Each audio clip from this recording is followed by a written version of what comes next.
Hola, bona vesprada. Primer de tot, agrair-vos la vostra presència en esta assemblea de l'STPB. Esta vesprada anem a parlar del tema de persones suprimides i desplaçades. I el primer concepte que anem a aclarir és la diferència entre la supressió i el desplaçament. Una persona suprimida és una persona que ha perdut el seu destí definitiu. És a dir, esta persona tenia una plaça assignada com a plaça definitiva del seu centre i eixa plaça ha desaparegut i pot desaparèixer per diversos motius. Una de les possibilitats seria que es faci una supressió d'alguna de les unitats de manera definitiva, que es modifiquen els recursos assignats a aquest centre o que desapareguen hores de manera definitiva. Això significa que aquesta persona deixa de tindre destinació definitiva i haurà de participar, i això és fonamental, de manera obligatòria en el pròxim concurs de trasllats. Val? Este és un tema que és fonamental, aleshores totes les persones que esteu en aquesta situació de supressió heu de tindre present que en cas de que se vos oblidara participar en el concurs de trasllats, se vos podria adjudicar de manera forçosa. Val? Aleshores heu d'estar molt atents quan se celebra aquest concurs de trasllats, que sol ser entre octubre i novembre, per a participar. I vos recomanem que vingueu a aquesta assemblea informativa perquè ahir explicarem tot el procediment i especialment la vostra casuística, que té una sèrie de punts que és important recordar. Per altra banda, tenim la gent que és desplaçada. Hem de tindre present que una persona desplaçada no ha perdut la seva destinació definitiva. Això vol dir que segueix pertanyent al seu centre on té la definitiva i se'n va per a un any, per dir-ho d'alguna manera, cedit a un altre centre. És com si fèrem un símil futbolístic o del bàsquet, que una persona, per exemple, pertany a un equip, anem a posar el València, val? I se'n va cedit un any a un altre equip, però segueix pertanyent al València, però se'n va cedit a un altre equip de futbol o de bàsquet o el que siga. Aleshores, esta persona no participa de manera obligatòria al concurs de trasllats, però ara sí que ha de demanar plaça perquè si no li donaran d'ofici per a este curs. Val? I això, per què ens poden desplaçar? Perquè per un curs, per lo que siga, tenim una matrícula més baixa, desapareixen certs horaris, i una altra cosa fonamental que hem de tindre present és el fet de que una persona que estiga durant 3 cursos seguits desplaçada, en aquest tercer curs, quan comença en setembre, quan es produïsca el concurs de trasllats, podrà demanar ser suprimida de manera voluntària. Aleshores, si per exemple fa 2 anys estàvem suprimits, este curs hem estat suprimits i en setembre tornem a estar suprimits, quan es produïsca el concurs de trasllats en octubre-novembre, tindrem la possibilitat de demanar de manera voluntària passar de desplaçats a suprimits. Val? Val? Aleshores, si hem estat aquests 3 cursos desplaçats, tenim aquesta opció de demanar la supressió en aquest tercer curs. Molt bé. Altre punt que també hem de tindre en compte és que les persones que estiguen vinculades als acosos a extingir de professorat tècnic de formació professional o de secundària podran sol·licitar places d'especialitats de secundària o d'especialistes de sectors singulars sempre que tinguin l'habilitació corresponent. I podeu comprovar quines són aquestes especialitats en l'enllaç que vos adjuntem ací, que el teniu en la pàgina web de supressions i desplaçaments. Molt bé. Un altre punt que també és important que tinguem en compte és com se'ns comunica la supressió o el desplaçament. Això és un procediment que ja en teoria s'ha produït en el vostre centre, però anem a fer un xicotet resum. Normalment la direcció general és qui comunica a la directiva del centre que se va produir una supressió, és a dir, que una plaça va desaparèixer o que es va produir un desplaçament, que significa que la plaça no desapareix, però que per un any no ens necessiten en la plantilla i ens van enviar a un altre centre. Una vegada es produeix aquesta comunicació per part de la direcció general, la direcció del centre té 2 dies per a fer una reunió amb el professorat i comunicar-lo les places que van a ser suprimides o desplaçades. S'informa a tota la gent del centre i pot haver gent que de manera voluntària vulgui suprimir-se o desplaçar-se. Si trobem voluntaris, seran aquestes persones les que assumisquen aquests rols i si no, se produirà la determinació d'ofici de les persones que se van a suprimir i desplaçar, que ara explicarem un poquet quins són els criteris. Molt bé, qui és l'ordre de les supressions en el cos de mestres? Bé, l'ordre de supressió ve determinat pel Real Decret 1364/2010 i determina, segons este ordre, quina seria la persona que, en cas de que no hi siguin voluntaris, seria suprimida. Primer tindríem a la persona que tinga menys antiguitat ininterrompuda amb destinació definitiva en el centre, és a dir, la persona que menys temps porta en el centre en definitiva, de manera ininterrompuda. En cas de dues persones que tinguin la mateixa antiguitat, el següent punt de desempat seria menys temps de serveis efectius com a funcionari de carrera.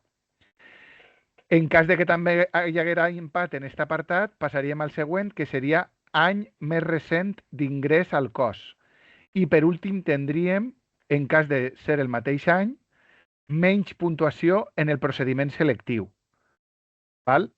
I ahir hem de tindre en compte que n'hi ha procediments selectius on el barem s'ha produït en base 10 i altres procediments on el barem s'ha produït no en base 10, sinó en base, per exemple, 15.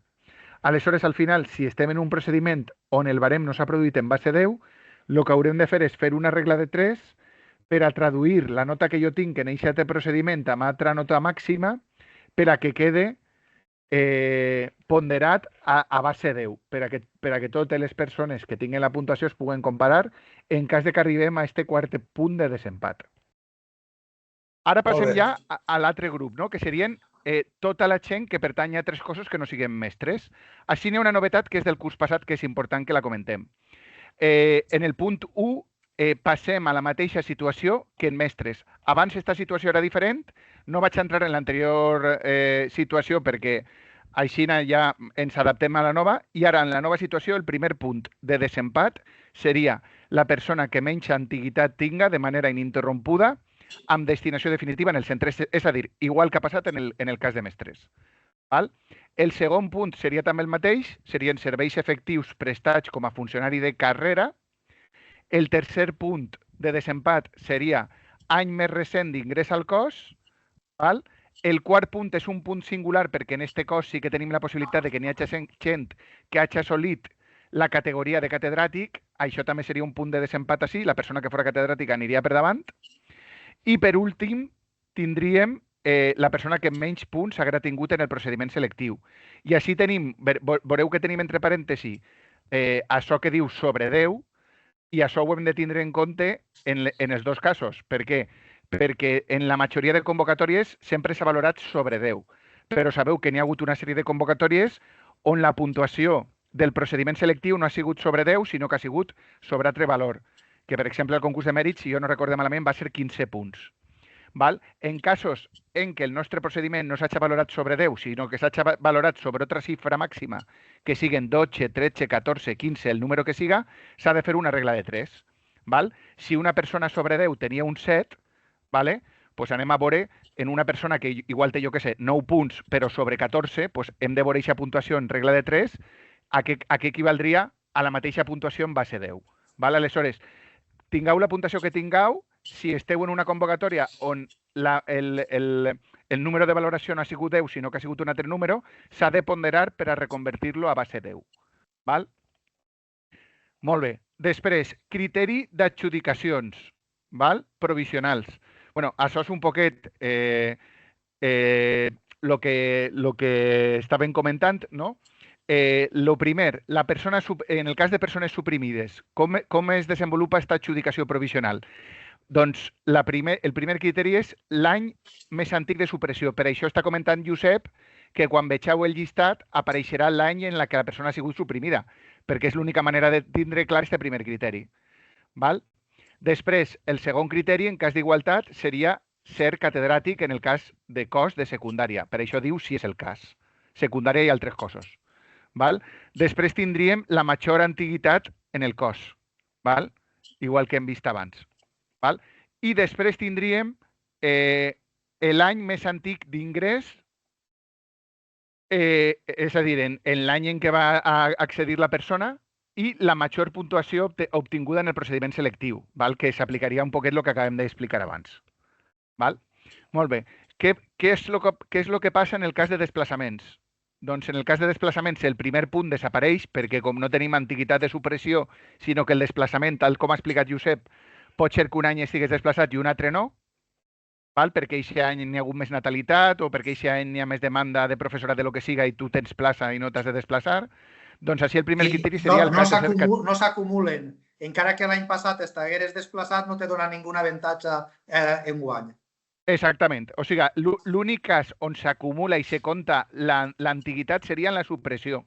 Val? En el cas de desplaçament no és ningú motiu diferencial el fet d'estar 2 anys desplaçat o 1. Val? Aleshores, el primer cas seria catedràtic, si és el cas, per exemple, secundària hi ha 3 cossos, major antiguitat en el cos i després l'any, o sigui, la persona que ingressa en més antiguitat.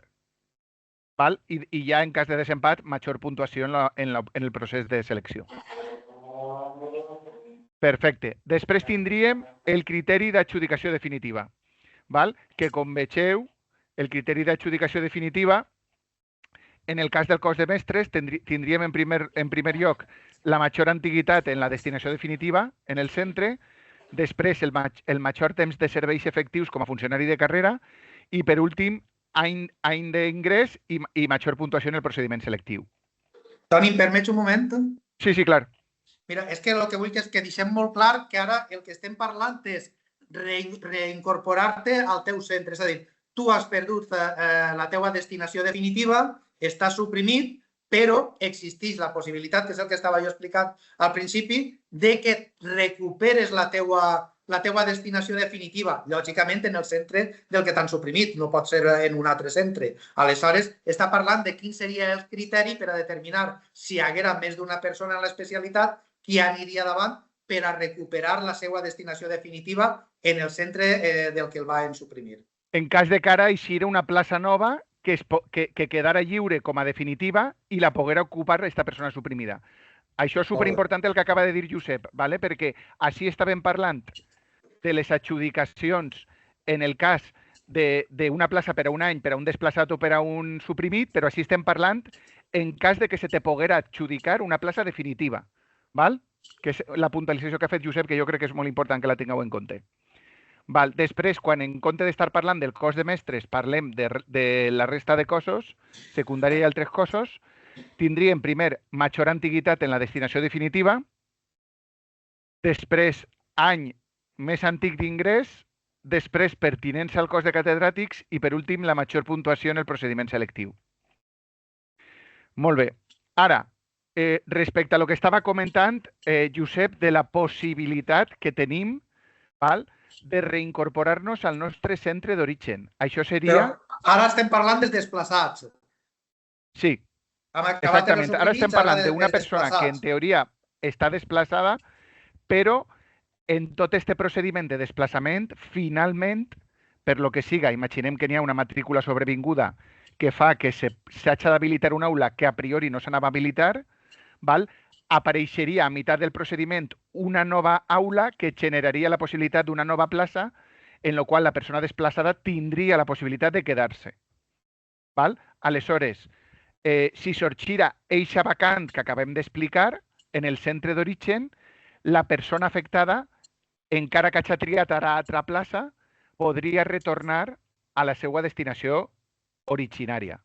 Però això s'hauria d'haver reflectit en l'acta de la reunió que se va celebrar quan s'explicaren les persones que anaven a anar suprimides o desplaçades.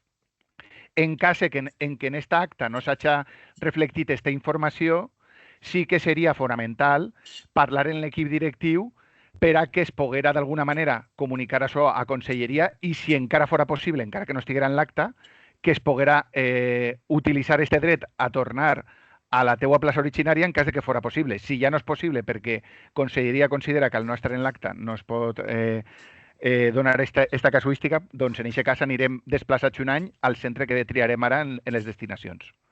Val? Però aquesta fase en teoria ja s'ha acabat perquè la reunió ja s'ha celebrat. Val? Molt bé. Després n'hi havia una cosa que era un acte presencial de recol·locació, que és un poc el que estem explicant abans, no? La possibilitat de que poguera eixir una plaça,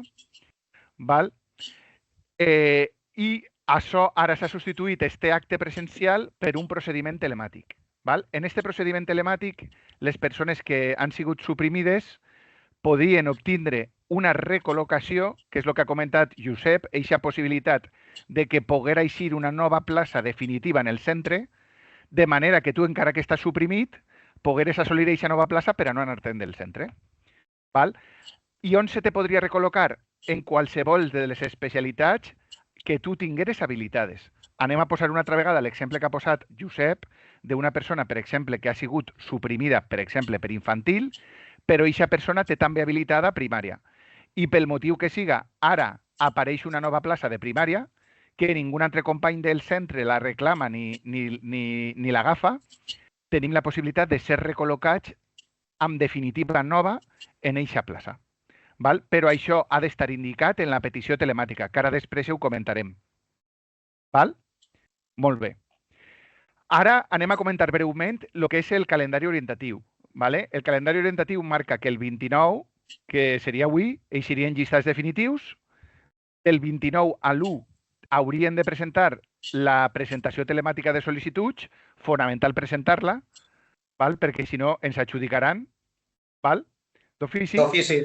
D'ofici, i després tindríem que l'1 de juliol, en teoria, si no falla res, eixiran les adjudicacions corresponents. Teniu en la pàgina web la llista de participants, tant de mestres com de secundària i altres cossos, i per altra banda teniu també la llista de vacants, val? Per a poder triar el centre o el centre i l'especialitat que més vos convinga en funció de lo que tingueu habilitat. Un moment, Toni, per favor, un segonet. Sí, sí. Voldria recordar que, com proveu, és molt important que mireu en el llistat de les persones suprimides i desplaçades la columna número 5, que he mirat el llistat este matí i tant en primària com en secundària, tota la primera fulla, la columna 5, fica la lletra S, SS, que vol dir que estan suprimits. I després, en la segona fulla, crec que en una, no sé si és en primària, sols hi ha 2 o 3 persones i en secundària 7 o 8. Però és molt important que comproveu si esteu com a suprimits o desplaçats. Els primers teniu en la quinta columna és la S de suprimits i a partir de la segona pàgina ja comença en la D de desplaçats, per a que tingueu molt clar si sou persona suprimida o desplaçada. És fonamental. I més que ara en el concurs de trasllat, perquè els suprimits han perdut el destí definitiu i participen forçosos en el concurs de trasllat, mentre que els desplaçats conserven el seu destí definitiu i en el concurs de trasllat participaran si volen. Per tant, molt important tindre molt clar si eres suprimit o desplaçat. Això és fonamental el que acaba de comentar Josep, sobretot perquè les persones que esteu desplaçades no esteu obligades a participar en el concurs de trasllats, mentre que les persones suprimides sí o sí esteu obligades i en cas de que se vos oblidara a participar, participareu de manera forçosa. Aleshores és fonamental comprovar aquesta columna que vos acaba d'explicar Josep. Val? Molt bé. Ara, com fem la petició telemàtica? Doncs això és un procediment molt semblant al que utilitzem en la resta de peticions, tant de contínues com les altres sistemes d'adjudicació. Si és la primera vegada que accedim, hem de clicar on diu clicar ací, val? I ens haurem de crear un usuari que sol ser el DNI normalment i la contrasenya la que vos demane. N'hi ha vegades que vos demana també una pregunta de seguretat, la col·loqueu, jo què sé, n'hi ha vegades que vos demana animal de companyia, jo què sé, cosetes d'estes, dependrà un poquet de lo que tinguin ara habilitat, però sempre n'hi ha vegades que apareix aquesta pregunta de seguretat, val? Perquè ho tingueu present. Vale, molt bé. Com fem la petició? Val. M'imagino que tots ho tindreu prou clar, però bueno, primer de tot hem de comprovar les dades personals, després hem de comprovar que ens apareix l'especialitat o les especialitats per les quals estem habilitats. Si n'hi haguera alguna errada ho hem de comunicar de manera immediata a Conselleria, encara que bueno, això ho hauríem d'haver comprovat abans. Val? Després, així veureu una sèrie de botonets a mà esquerra baix, que jo pense que almenys és important que vos conté 2 cosetes. Val. És superimportant que conforme aneu fent la petició l'aneu donant al disquet este que apareix ahí, perquè això significa que vos anirà guardant les dades, val? Perquè pot ocórrer que el programa es penxe o qualsevol cosa d'estes, i després baix d'aquest disquet veureu que us he marcat també en color groguet una espècie de disquet més xicotet en una lupa, que es veu ahí molt, molt xicotet. Quan li cliqueu així, se vos obrirà el que esteu veient a mà dreta, que és el llistat de localitats i el llistat de centres. Ahí heu d'anar afegint els diferents centres que voleu incorporar i després heu de donar al botó añadir listado per a que tot això es carregui en la vostra petició. fonamental que vos fixeu en què heu ordenat correctament els centres per l'ordre que voleu, fonamental que no se vos cole ningú centre que estiga lluny de casa i no vos doneu compte, o sigui que és molt important repassar aquest llistat molt bé, i molt important acabar tot el procediment, perquè n'hi ha gent que fa esta part però no entrega la petició. És molt important que ens donem compte que la petició està entregada i que ens descarreguem el formulari on apareix el nostre llistat de petició final, val? Perquè és després l'única manera de reclamar. Val? Després hi ha una altra cosa que és, quan ja hem anat carregant els diferents centres amb la nostra especialitat, així hem marcat en un cercle una cosa que posa així, que posa tipo.